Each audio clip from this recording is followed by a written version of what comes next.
This is our video for Lesson 12, vocabulary words. Our first word is havoc. Let's look at our sentence here. Cry havoc and let slip the dogs of war, said Mark Antony, predicting the chaos that would follow Caesar's assassination. This is a quote straight from Shakespeare's Julius Caesar, and although we haven't gotten here yet in honors, we will soon. And our context clue in this sentence is chaos. It means things are out of control, and that's exactly what havoc is.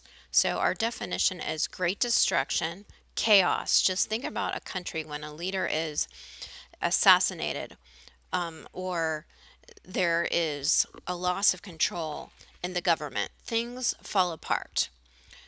Nobody knows who's in charge. So, synonyms would be mayhem or disorder. The opposite would be order. A lot of times with the word havoc, you have the phrase wreak havoc that's typically used together. Let me give you an example that you might be able to relate to.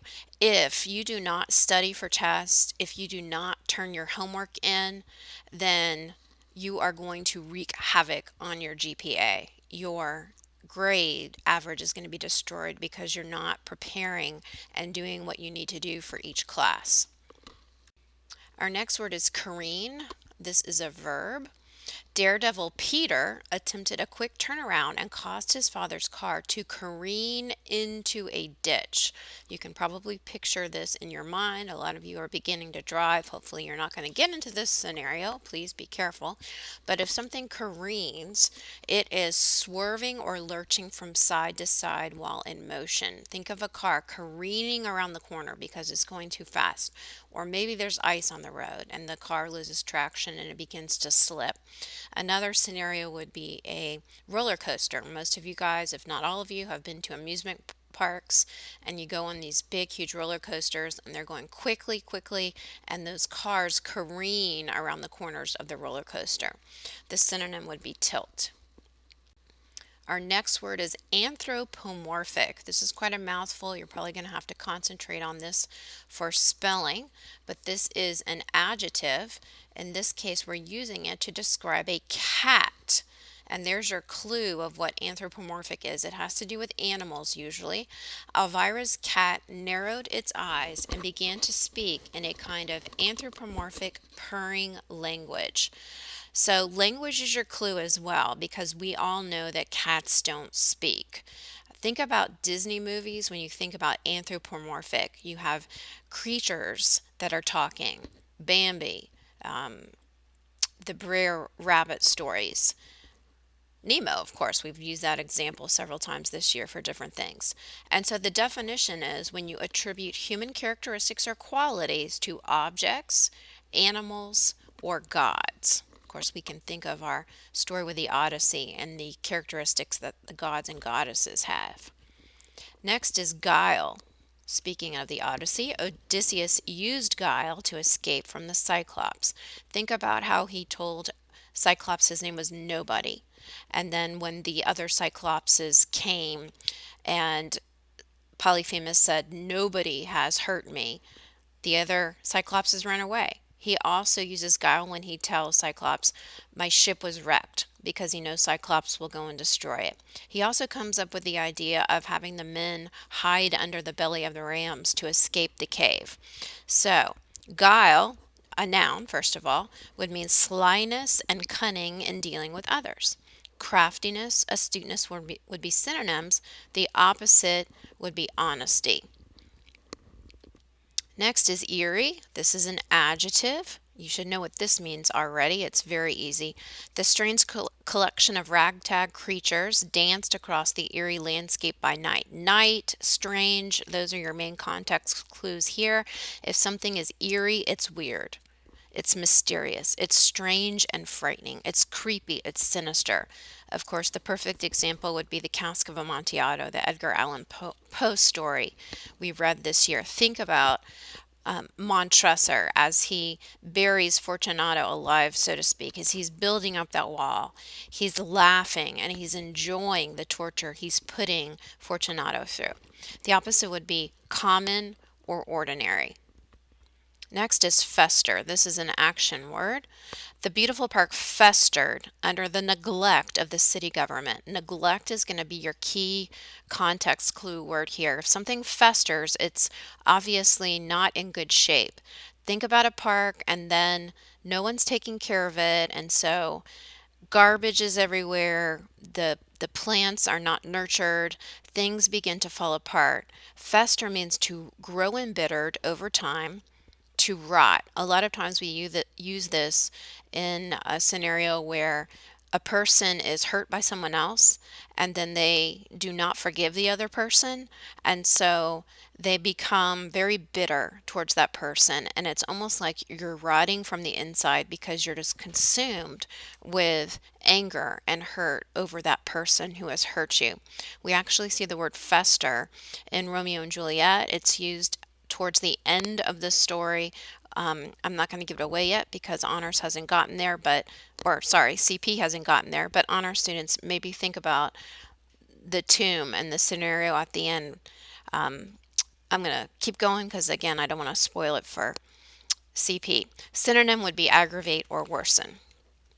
Next is beneficiary. This is a noun. And if you just think of the word benefit, that's going to help you remember this. Wealthy athletes today are the beneficiaries of the elite but underpaid professionals who played years ago. Think about our football players, NBA players, baseball players who make so much money. Those athletes from the past did not make near the amount that these people do today, but they paved the way for these professional athletes. And so the professional athletes today receive benefits from those in the past because of their hard work.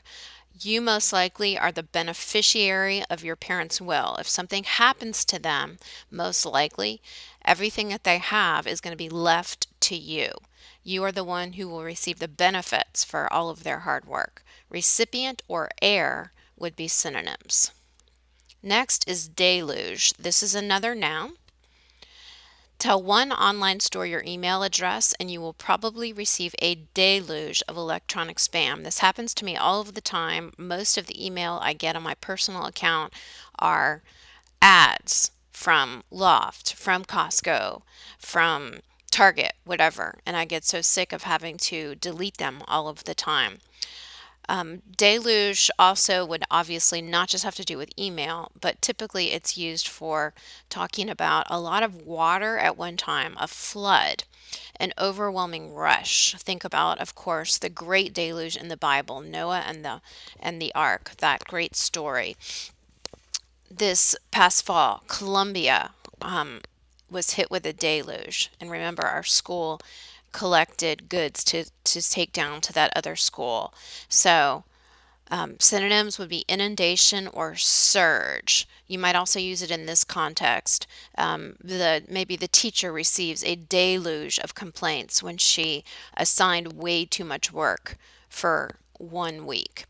Opposite would be drought or dearth. A dearth is a lack of something. Next is martial. I'm sure you know what this is already. Some of you might participate in martial arts. This sentence says specialists in martial arts seldom make good movie actors. That might be debatable if you're a Chuck Norris fan or a Bruce Lee fan.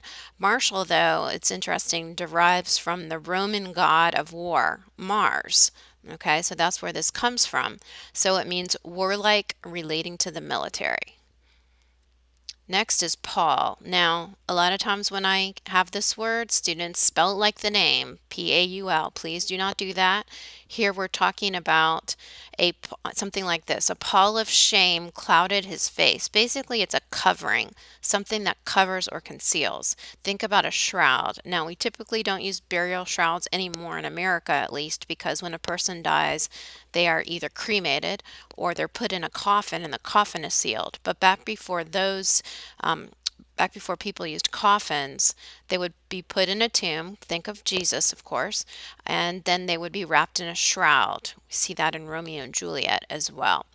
But a pall is just any type of covering. You might think of, a pall of gloom descended on the crowd when their football team lost the national championship. Next is a plum. not the fruit. So on spelling, please don't spell this A space Plum. No. A plum. The aplomb of Katrina, so it's something that belongs to a person, reflected her grace under pressure. Grace under pressure is going to be the key there for figuring out what this word means. Self-confidence, so it is a noun. Somebody who has self-assurance, they have poise, they know they're going to do a good job. The opposite would be awkwardness. Next is languish. This is a verb. You will languish during the marathon if you haven't trained properly. Any athlete will languish during a game or a competition if they haven't had the proper training. And so if you become languished, you lose your strength, you become weak or feeble, you wither, you fade, you can't keep going. The opposite is thrive. Next is rancid. Now this is very similar to fester. Fester is the verb. Rancid, however, is going to be an adjective. No one wanted to clean the bowl that contained the rancid potato salad. So it's describing potato salad. No one wants to clean it, so that means it's negative. If something is rancid, it has a bad taste or smell. It's spoiled. It's become rotten. So again, similar to fester, but this is the adjective, an adjective meaning of rotten. Repulsive. The opposite is fresh. I think oftentimes of when my kids were little, and every once in a while they would leave a sippy cup in the car, in the van, and I would find it like a week later. And especially if milk were in it, it would become rancid, and it was a horrible job to have to clean that cup out. Next is Catholic. Now notice that there is not a capital C here. So we're not actually talking about the Catholic Church. We're using Catholic in a different way here. He traveled he traveled widely, so he goes a lot of places and acquired Catholic taste, so we're using it as an adjective, and eccentricities. If something is Catholic, it means universal, wide-ranging. Okay, so not narrow, not limited. Another synonym would be broad. If you have Catholic taste, that means you like a lot of different things. Think about food. If you have Catholic taste in food, you're not a picky eater. You like all kinds of a variety of things. Next is modicum. This is a noun. A modicum of money is better than none. Okay, so it's not that you don't have any money, however, it's not very much. It's a small amount. It's a bit. The opposite would be abundance. Most of you probably feel like you have a modicum of money and you would like more so that you can get everything that you want. This takes us to the end of this lesson. Do not forget to put your honor pledge on exercise 1 for lesson 12.